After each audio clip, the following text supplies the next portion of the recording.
राष्ट्रवादी काँग्रेस अजित पवार गटाचे प्रदेशाध्यक्ष सुनील तटकरे नाशिकच्या जनसन्मान यात्रेच्या निमित्ताने नाशिक पक्ष कार्यालयात दाखल. सोबत रुपाली चाकणकर, मुंबई अध्यक्ष समीर भुजबळ, सूरज चव्हाण, युवक प्रदेश अध्यक्षसह पदाधिकारी कार्यकर्ते उपस्थित आहेत. निष्ठावान कडवट कार्यकर्ता असेल, आपल्या मनावरती त्याचा काही फारसा परिणाम होत नाही. पुन्हा एकदा उमेदीने पुनश्च आरोप करत निवडणुकीला सामोरं जाण्याचं बळ आपण निर्माण करू शकतो. पण आपण एक पाहिलं, महाराष्ट्राच्या राजकारणामध्ये गेली 35 वर्ष ज्या पद्धतीने अजितदादा त्या ठिकाणी काम करत आले, त्या नेतृत्वाच्या बद्दल शासकता कशी निर्माण होईल, त्या नेतृत्वाला बदनाम कसं करण्याचा प्रयत्न केला जाईल, हे मात्र सातत्याने विरोधकांच्या कडनं त्या ठिकाणी घडत आलं. हे सुद्धा एकंदरीत या निवडणुकीच्या निमित्ताने त्यांना त्या ठिकाणी यश आल्याचं पाहायला मिळू शकतं. आज आपण पाहतो की अजितदादांनी त्यांच्या राजकीय आयुष्यातला मंत्रिमंडळाचा सहभागाचा 10वा अर्थसंकल्प मांडला. 50% लोकसंख्या असलेल्या या आपल्या राज्यामध्ये मुख्यमंत्री माझी लाडकी बहीण या नावाने जी काही योजना सुरू करण्यात आली, ही योजना मांडण्याचं धाडस केवळ एकच व्यक्ती करू शकते. त्या व्यक्तीचं नाव आहे अजित पवार. हे आपण समाजाने आज टीकाटिप्पणी केली जाते. गेले 3-4 दिवस त्याच्याबद्दलचे वेगवेगळे प्रवास त्या ठिकाणी निर्माण केले जातात आणि प्रामुख्याने विरोधकांच्या कडनं या योजनेवरती टीका केली गेली की हा निवडणुकीचा जुमला आहे, निवडणुकीपुरतं मतदारांची मतं मिळवण्यापुरता ही योजना त्या ठिकाणी केली जाईल. नंतर त्या योजनेसाठी लागणारा निधी सुद्धा शिल्लक राहणार नाही. अशा पैकी सुद्धा अपप्रचार त्या ठिकाणी करण्याचा प्रयत्न केला गेला. एवढंच नव्हे तर महाविकास आघाडीच्या प्रत्येक विधानसभेतल्या नेत्यांची भाषणं आपण पाहिली आणि महाविकास आघाडीच्या सर्व ज्येष्ठ नेत्यांची सुद्धा जर का आपण भाषणं पाहिली, आणि काल संभाजीनगरला झालेल्या भाषणापासून ते मुंबईला वेगवेगळ्या ठिकाणी झालेल्या भाषणांचं जर का आपण अवलोकन करण्याचा प्रयत्न केला तर या योजनेवरती टीका करण्याचाच प्रयत्न झाला. कोणीतरी एक नवीनच काढलं की अर्थ विभागाचा विरोध होता.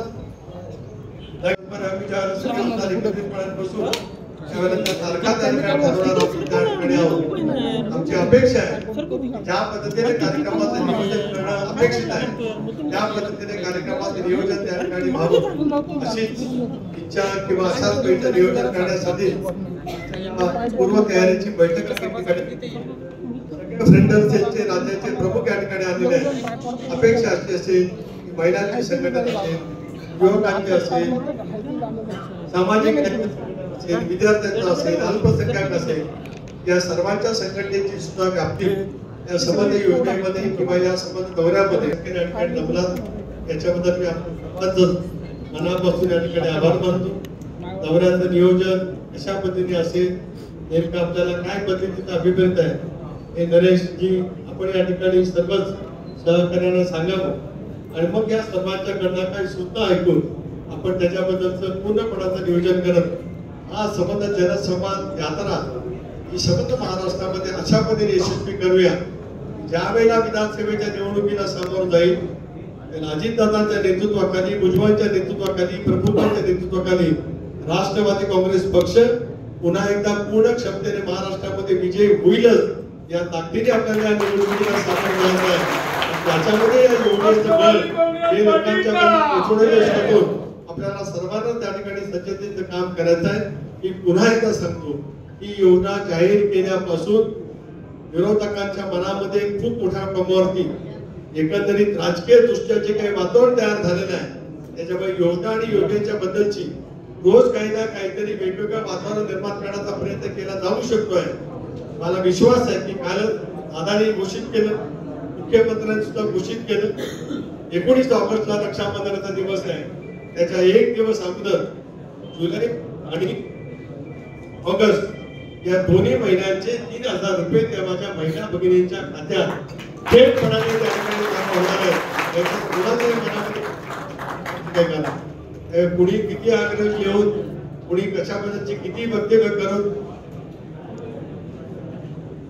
राज्याची स्थिती कशी राहील याच्याबद्दलची वक्तव्य कुणी काहीतरी करत, तरी सुद्धा हे राज्य पायाभूत सुविधाच्या योजनेचा जराही वेग कमी न करू देता, शेतकऱ्यांच्यासाठी कुठल्याही गोष्टीची योजनांची कमतरता न जाणून देता त्याच गतीने पुढे ठेवण्याचं काम अजितदादा अर्थमंत्री म्हणून पुढच्या कालावधीमध्ये 100% त्या ठिकाणी करतील एवढा विश्वास या ठिकाणी व्यक्त करतो.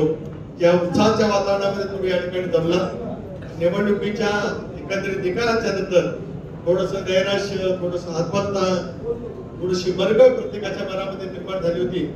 देवीदाची मला विश्वास आहे की अजितदादांचा जनसंवाद यात्रेच्या निमित्ताने आज आपण जे काही वातावरण करतो आणि एकदा थेटपणाचा त्यांचा संवाद जनतेशी झाला तर संबंध महाराष्ट्रामध्ये एक हाती वातावरण निर्माण करण्याचं काम निर्माण करण्यामध्ये राष्ट्रवादी काँग्रेस पक्ष म्हणून आपण सर्व कार्यकर्ते निश्चितपणाने यशस्वी होऊ एवढंच मी या ठिकाणी सांगतो. आपल्या सर्वांचे आभारी मानतो आणि माझे 2 शब्द या ठिकाणी संबोधतो. जय हिंद, जय महाराष्ट्र.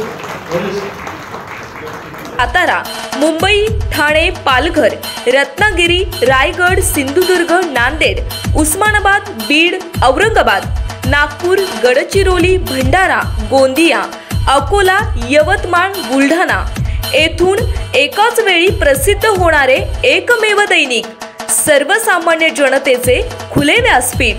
संपादक आहेत विश्वासराव आरोटे.